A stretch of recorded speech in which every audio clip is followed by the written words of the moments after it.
Ooh wee folks! It is patch day on the common test, featuring 4 new hidden vehicles for 1.20. We have the main battle tank B. It is the chieftain killer with the pre-nerf stats of higher DPM and better horsepower per ton ratio. Nice. The Latta Stridsfordon, a 120mm S tank. The ST-62 version number 2, originally a tier 9 light tank that got up tier to tier 10, and now a premium tier 8 medium tank. It's the Froggo. And this thing, the TITT, the titty. It is a weird looking medium tank that was never featured or displayed on the Super Test forums. This is the first time I see it. It is actually hidden. That's interesting. So let's get started with the main battle tank B, special tier 10 American heavy tank, a predecessor to the MBT-70, but this thing was supposed to have composite armor. That was way too OP for World of Tanks standards. You don't have composite armor, just rolled steel, right? That's crazy. 120mm, crew of 4, lots of TVs and cameras on the turret, so weird design of a turret, but a lot of stuff is happening on this thing, so lots of armor for the front as well as the turret, but you have the camera system, the autocannon for the coax. It's not a bad looking tank per se, but doesn't have the usual large commander cupolas. It has a chimney of a periscope, so that's nice, but lots of advanced feature for the 1960s on this thing, right? That's crazy with the smoke canisters and the ammo boxes, but it's alright. I mean, can us commoners who don't play Clan Wars get this vehicle? That would be great. I mean, already have a Lion assembly shop. Are we getting this thing for assembly shop? That would be nuts. Alright, so let's take a look at the stats. It is the unnerf or pre-nerf stats on the Super Test, the first iteration. So better DPM, better accuracy, better aim time than the Chieftain, with the gun depression and the turret traverse. A little bit less penetration in Alpha, but you already know all about this. But this is what we're here for, the armor of this thing. So the same health as the Chieftain, but 200 for the hull front, 350 for the turret front. Let's take a look at how good this thing is. Holy crap. The chimney is not a weak spot, that's good. Turret front or turret cheeks are 370-ish, 375 to 500 on the mantlet, 700 on the mantlet. Holy crap. That's insane. There are a few small shot trap areas like this, which is very small, 40mm into 105, but that is very hard to hit. I mean, is that for the driver hatch? Likely. Yeah, that's likely the driver hatch, but you have to jam a shell underneath the mantlet into the driver hatch. I mean, if you're gun depressed, that's even harder. I mean, unless you jam a shot into the mantlet somewhere, one of the crevices, but oh, pretty good with 10 degrees gun depression. The autocannons and the cameras don't act as weak spots. There's a slight sliver right here, but that's 250. No. Above the gun, there's a 60mm strip. Holy crap, how the hell do you pin this thing? 40mm for the roof of the turret. Unless you're taller with a larger caliber of a gun, but this vehicle is not that small. Alright, engine deck crevices are only 30. Same goes with this part of the hull. 25 for this part, holy crap, but you have to be taller and you can jam a shell if you have the gun depression, but hull front is 200mm rounded. Oh, so about 330mm effective. That's pretty good. You don't have to side scrape. It is angled for the sides, but 90 for the whole side. So you don't really side scrape with the Chieftain. You should not side scrape with this vehicle. You could, but you really shouldn't. So relying on the frontal armor and the gun depression, but middle plate 200mm, well sloped to about 310. Holy crap. Lower plate is weaker and larger than the Chieftain, only 207. Yeah, I mean, unless you're exposing your lower plate, this thing is somewhat immune, right? Unless you're shooting artillery shells at it. Yeah, armor's pretty good. There are a few weak spots, like around the gun mantlet and some little parts of areas that get shot trapped. But overall, I mean, holy crap. What the hell was it, 30mm? That's for the engine deck. So you could get shot trapped for the driver hatch or some parts of the mantlet, but don't even rely on it. It's pretty good armor. The rest, yeah. No armor for the sides, only 90, it's alright. But engine deck is only 30. You get artillery shelled into the top of your turret, which is only 40, so that's gotta suck. But overall, armor is still pretty decent, right? Pretty decent. So this is the unnerfed stats, or pre-nerf stats. 18 horsepower per ton ratio, 45 kilometers per hour top speed, very quick hull traverse and turret traverse. Scary. Especially with the experimental equipment for turbocharger or better horsepower per ton ratio. This thing is fast for a heavy tank, especially with good view range and high DPM. So yeah, I mean, we have to see the actual nerf stats, which is about the same as the Chieftain, but on paper, on the common test, it's pretty scary. So I rated it like a 9.5 out of 10. It still holds up, so no weak spot, practically no weak spot for the turret and for the hull, other than the lower plate. But you'll be gun depressed on a ridge line and you don't care about lower plate. You're already hiding it, so crazy. Moving on to the Latta Stridsfordon. S-tank with a 120mm, larger caliber of a gun, so packs more punch. It's not a premium, so Latta Stridsfordon, lighter version of the 103s. It's like a UDES practically, but only a 20-ton vehicle. Interesting. Crew of 3 fits all the Swedish S-tanks. 120mm, large caliber of gun. The only downside is accuracy is not as good as the 105s, but it packs more punch. So let's take a look at the stats, but saying still very good penetration. High penetration gun. 420 alpha, so 30 more alpha, I guess, compared to the 105s. That's fine. But this is not the siege mode. Siege mode, I think you could get a buff.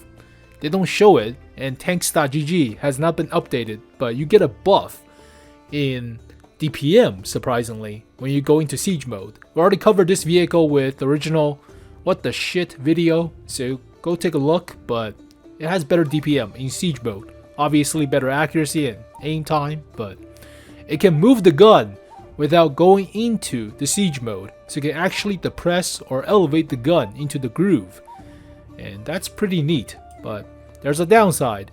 The groove is actually the weak spot. Let's take a look at the armor. So 40mm traditionally for the S-tanks, but 120mm will slightly overmatch. Let's use 105s. And yep, the groove is the weak spot. Only 20mm for the groove.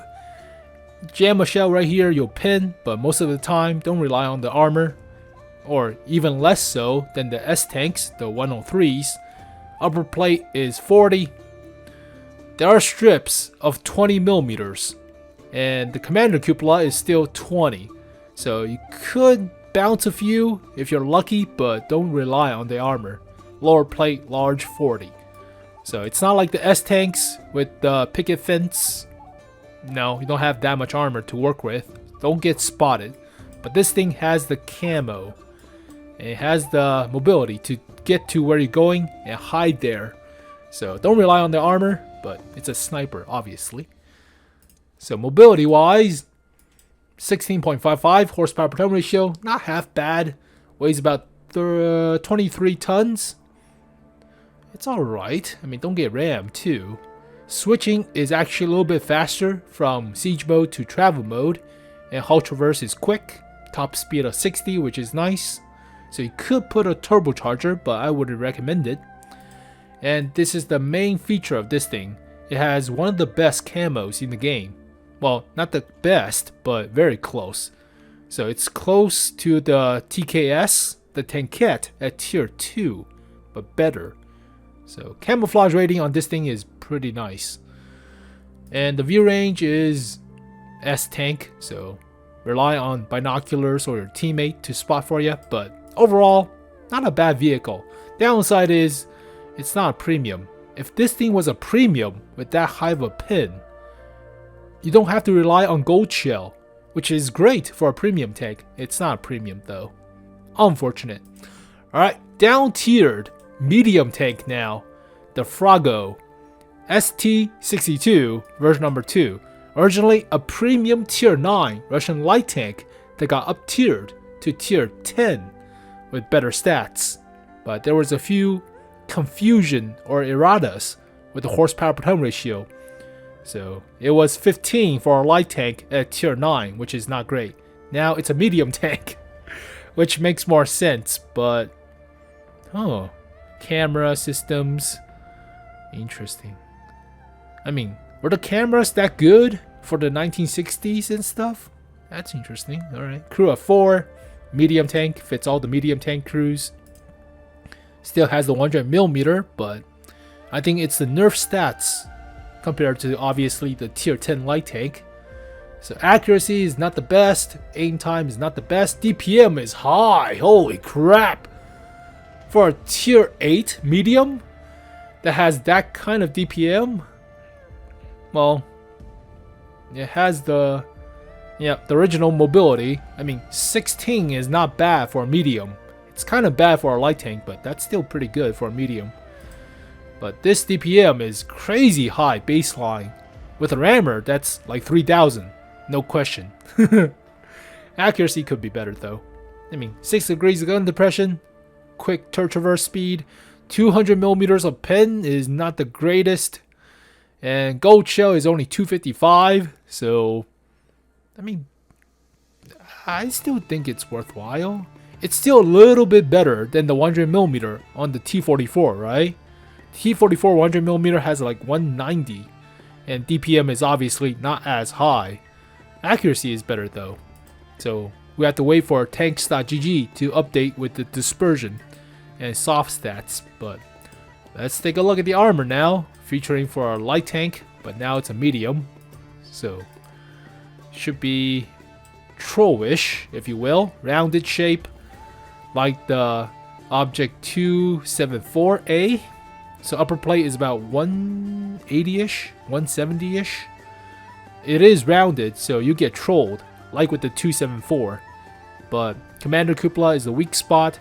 Turret front is only about 200mm, unless you shoot a little bit off center and get trolled. It's alright for a medium tank, but if this thing has like 25 horsepower per ton ratio, it will be a lot better, right? Side armor, that's not counting as side skirts. That's unfortunate. Is this side skirts? No, it's just a flat box. It's still 50, but yeah, I thought this was space armor for the ridges. So it's like with the 907 in a sense, but it's not. You get trolled sometimes shooting at this thing if you don't hit center mass. Yeah, it's okay for a medium tank, but the downside is it fast enough? Now, what I feel is it's okay in terms of mobility. We have to see the actual terrain resistance, but stuff like the T44-100, the premium T44, has a lot better horsepower per ton ratio than this thing. It's a lot more mobile. So the upside to playing with this vehicle is the high DPM. The unusually high DPM for some reason. But alright, I mean, it still weighs about 40-ish tons. It's not a small light tank. It is a medium though. Classified as a medium now. It's a baby version or a shrunk version of a 274A practically. Camo and medium tank. I mean, They changed a little bit of it, but not that much. View range 400, not bad for a Russian. That's pretty nice. So overall, it got down tiered from a light tank to a medium tank. Alright, fine. And finally, the TITT. Never saw this vehicle before. Never. Oh my word, what is this? Oh my gosh. The frontal rollers are meant to deploy to remove mines and obstacles, but it's like a fatter version of a T-34. Holy crap, side skirts are huge. Is that side skirts or side armor? But there's actually side skirts covering the tracks. You see this? That's a side skirt plate, but it's covering the tracks. Maintaining this vehicle is going to be a bitch. You have to remove the side. Oh, you can. There's hinges. You can have to unhinge the side skirts and maintain the tracks that way. But the frontal rollers are meant to destroy mines, I presume, or other obstacles, or help out with the mobility of this thing. But God, what is this? It carries two tits at the front, practically. The titty. So let's take a look at historical reference. Battle rollers on the front. Could not be using mine clearer. In reality, some other suggestions were not enough from an engineering standpoint. Ambitious, but not practical. It is a premium medium tank for the Russians. Crew of 4 fits all the Russian crews. 85mm. Interesting. Holy butt fuck. 3,700 DPM. Oh my word. What is this? As the rich white kids would say, what the hell are those?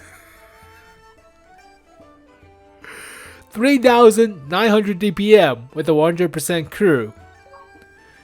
What? It has the same DPM as a freaking tortoise. Now, penetration is not half bad.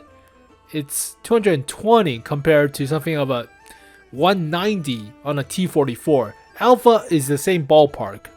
But this thing reloads at about 4 seconds per shot.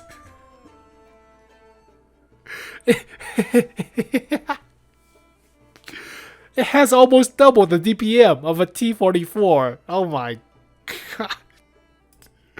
Alright, let's take a look at the armor. It doesn't have as much health.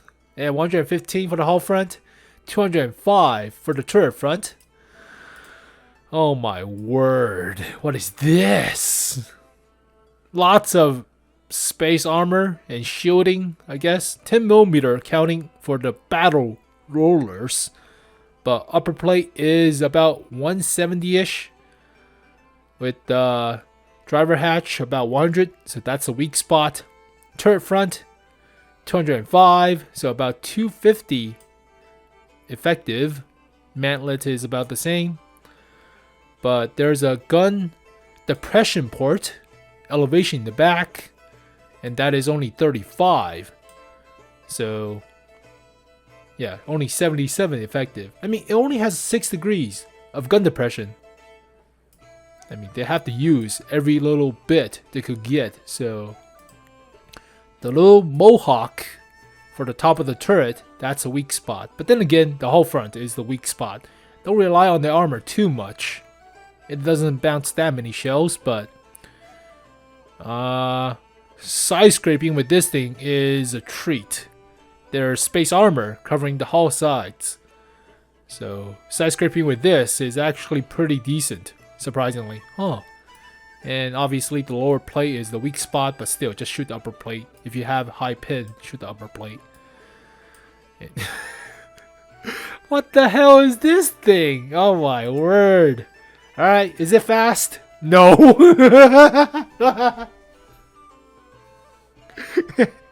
Only 10.7 horsepower per ton ratio. That is god awful. for such a low armor or mediocre armor vehicle, that is heavy tank horsepower per ton ratio. That is pretty bad. Weighs about 50-ish tons. Hull traverse is quick, but you'll never reach that effective traverse. Same goes with effective top speed, but why is the horsepower on this thing such crap? What is this? Alright, concealment, a little bit better than the average, so that's nice.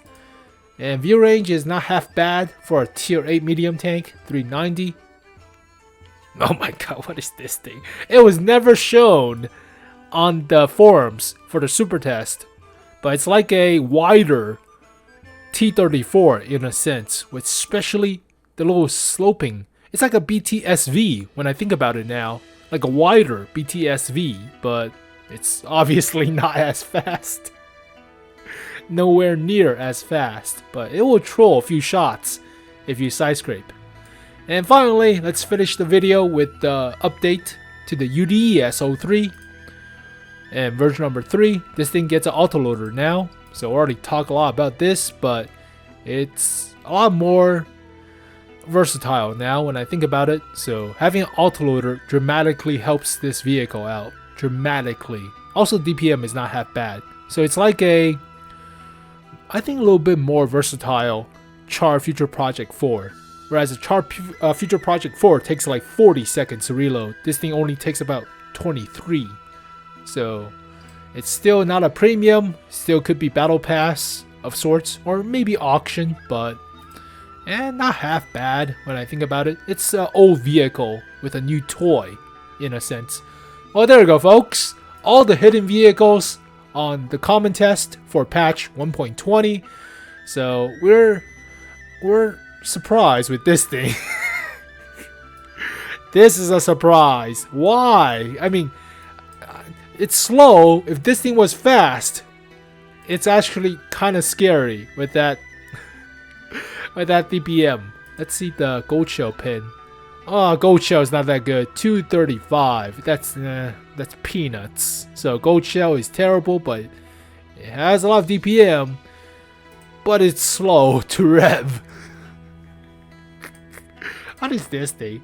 So the vehicle I'm mostly excited for are main battle tank B and the Latta Stridsfordon, since I like my S1s or S103s. If this thing was a premium, I would love it even more, but this is the unnerf stats, the pre-nerf stats, and this thing was tossed around like a frog in the wind. The froggo! This stupid happy face. Alright folks, as always, thank you guys for watching this video. Hopefully you guys enjoyed it. I'll see you guys next time. Peace.